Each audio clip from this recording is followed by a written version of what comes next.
तो बच्चों हम फिजिक्स का क्वेश्चन करने वाले हैं पिछले एग्जाम 2025 का क्वेश्चन नंबर 22 जो कि करंट इलेक्ट्रिसिटी से लिया गया था। क्वेश्चन उसमें कहा है क्वेश्चन नंबर 22 में दो बैटरी हैं, एक 3 वोल्ट की एक 6 वोल्ट की, दोनों को पैरेलली कनेक्ट किया है जिनके इंटरसेक्शन है 0.2 0.4, मतलब E1 इक्वल्स टू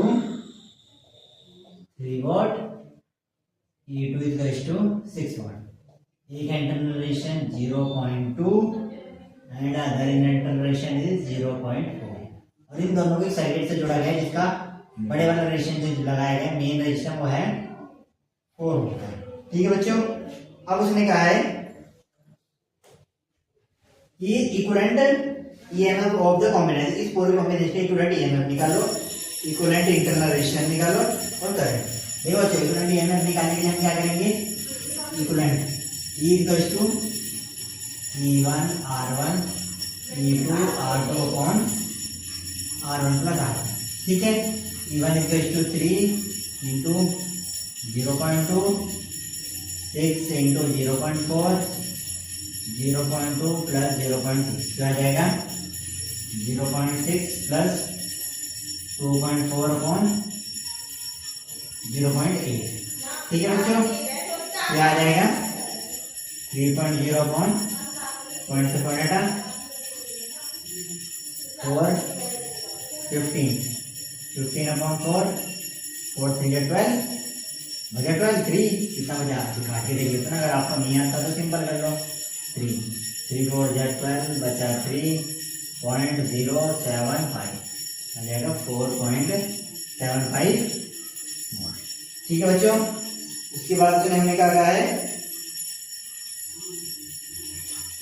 अच्छा 0.4 हमें सीख लिया, इसे लिखेंगे 0.4 जो कि यहाँ थोड़ा सा गलत हो गया है, यह आ जाएगा 0.6, यह आ जाएगा 3.0 अपॉन 0.6 कटेगा तो आ जाएगा 4 वोल्ट।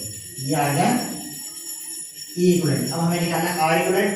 पैरेलल कनेक्शन में R का फॉर्मूला क्या होता है बच्चों, जब भी पैरेलल कनेक्शन होता है तो R का फॉर्मूला क्या होता है 1 upon R equals to 1 upon R1 plus 1 upon R2।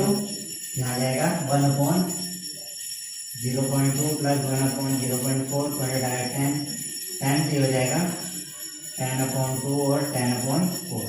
ठीक है बच्चों, 1 अपॉन R इक्वल हो जाएगा, अगर काट देंगे तो आ जाएगा 5, इसे काटेंगे तो 2.5 तो आ जाएगा 5 प्लस 2.5 इक्वल्स टू 7.5। तो ये आ जाएगा R equal to 1 upon 7.5 point हटाए 0 तो आ जाएगा 2 अपॉन 5 बन जा 5 5 5 जा 25 2 अपॉन 15 इसकी वैल्यू आ गई R की।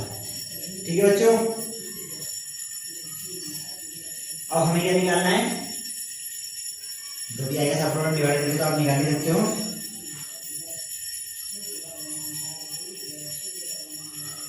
कितना आएगा ये अगर हम निकाल के देखिए, मैंने ये और दूंगी 2.5 आया 0.2 0.4 ही देना है ना 0.2 0.4 यहाँ आएगा 2 5 10 4 से काटेंगे 2.5 5 प्लस 2.5 7.5 पॉइंट हटाए तो 1 10 तो 10 अपॉन 7.5 ओहो 10 अपॉन 75 5 to 10 5 into 5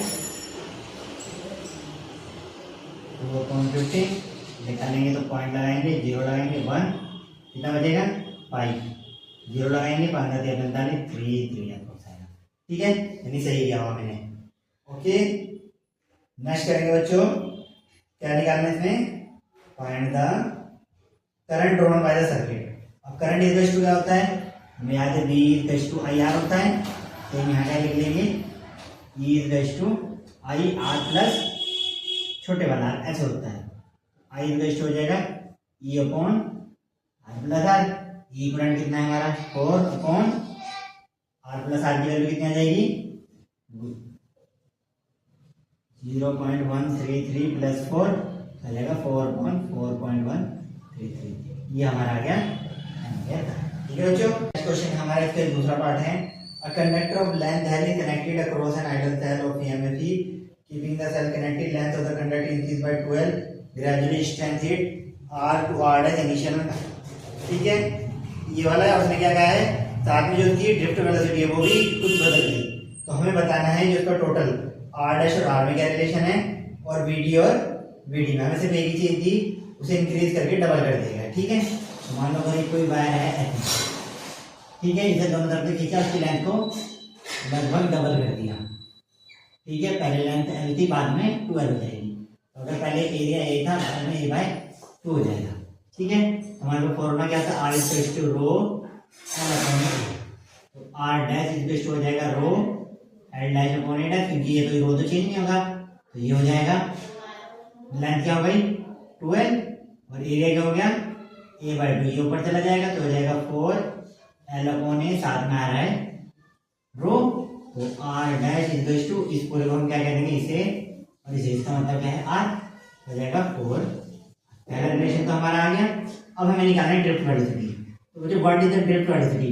जब हम ड्रिफ्ट वेलोसिटी का रिलेशन करते हैं तो हमें याद होगा शायद ई आता है, एम आता है, 2 आता है, और शायद हमारा समथिंग ई भी आता है। ठीक है, तो आता है रो ई अपॉन में एम। ठीक है, तो हमें निकालना है वी डी डैश, तो आ जाएगा ई, इलेक्ट्रॉन चेंज नहीं होंगे, इलेक्ट्रिक फील्ड चेंज वो चेंज नहीं हो सकता, अनचेंज नहीं, सब कुछ कट जाएगा। तो हम यहाँ से निकालेंगे V D upon V D dash equals to E upon E dash. What is the formula of electric field? We know that electric field equals to potential upon length. ज्यादा उठा के यहाँ रखेंगे तो आ जाएगा V D upon V D dash, electric field पहले E थी अपॉन एल, बाद में इलेक्ट्रिक फील्ड ई अपॉन में 2 है, सॉरी ये अपॉन में यहाँ आएगा potential, sorry potential difference B और बी से बी कटेगा, एल से एल कटेगा, तो आ जाएगा वी डी और V D upon V D dash equals to 2, तो आ जाएगा V D dash equals to V D upon 2 और दोनों का रेशो आ जाएगा 1 अपॉन। ठीक है बच्चों, नेक्स्ट क्वेश्चन है बच्चा हमारा इलेक्ट्रिक फील्ड से रिलेटेड, यानी कि फर्स्ट चैप्टर से ज़्यादा इसका रिलेशन आएगा और थोड़ा बहुत सेकंड चैप्टर से आएगा, वो हम पढ़ के देखते हैं क्या क्या आता है। ठीक है, उसने कहा a particle of charge q is moving with the velocity v at a distance d from a long straight wire carrying a current I as shown in figure. से फिगर दी है, उसने कहा यहाँ एक लॉन्ग स्ट्रेट वायर है जिसमें से करंट फ्लो हो रहा है, हमने छोटा i ले लिया और ये डिस्टेंस यहाँ पे दे दिया उसने, इतनी डिस्टेंस यानी d डिस्टेंस पे एक पार्टिकल है जो चल रहा है इधर को v वेलोसिटी से। ठीक है, अब उसने क्या कहा है at the instant is subjected to a uniform electric field, यहाँ पे भी यूनिफॉर्म इलेक्ट्रिक फील्ड भी लग रही है। Such that the particle keep moving in the undiverted, मतलब ये मुड़ नहीं रहा, electric field plus magnetic field जब भी आ रही है मुड़ नहीं रहा पार्टिकल, जिसकी वजह से मैग्नेटिक फील्ड आएगी, इसकी वजह इलेक्ट्रिक फील्ड होगी, हमें नहीं पता, ये ऐसे नहीं जा रहा है, सीधा ही जा रहा है। ठीक है, और उसने क्या कहा ई से टर्म आई जे के दे रखा है उसने ऐसे डायग्राम दे दिया, ये है उसका आई, ये वाला जे और ऐसे करके के डायरेक्शन, मतलब ये एक्स, ये वाई और ये जेड। ठीक है बच्चों, अब इनकी टर्म में उसने कहा निकाल के दिखाओ।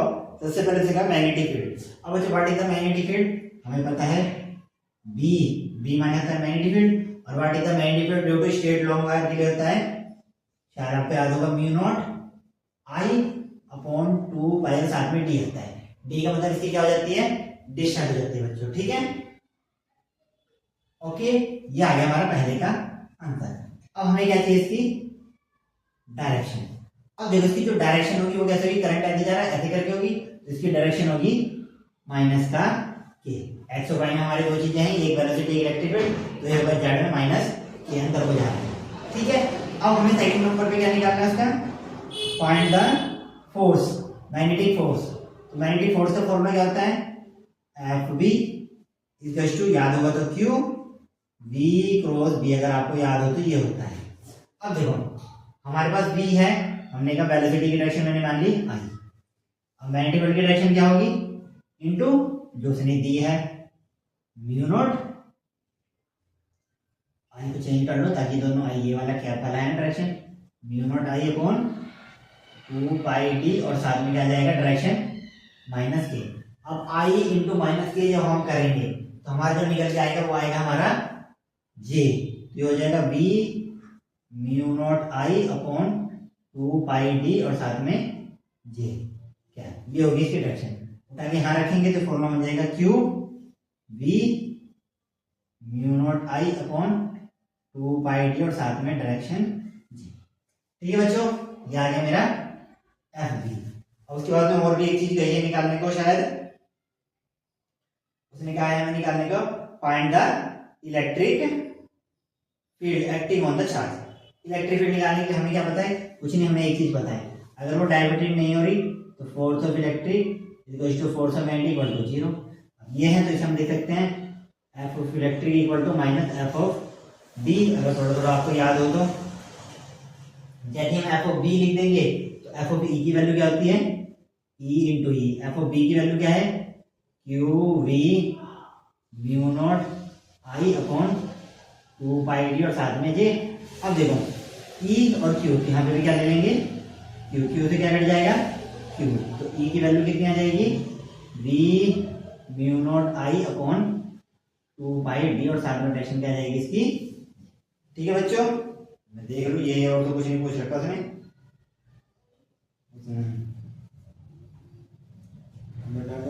और ठीक है, और यहाँ पे माइनस तो यहाँ आ जाएगा।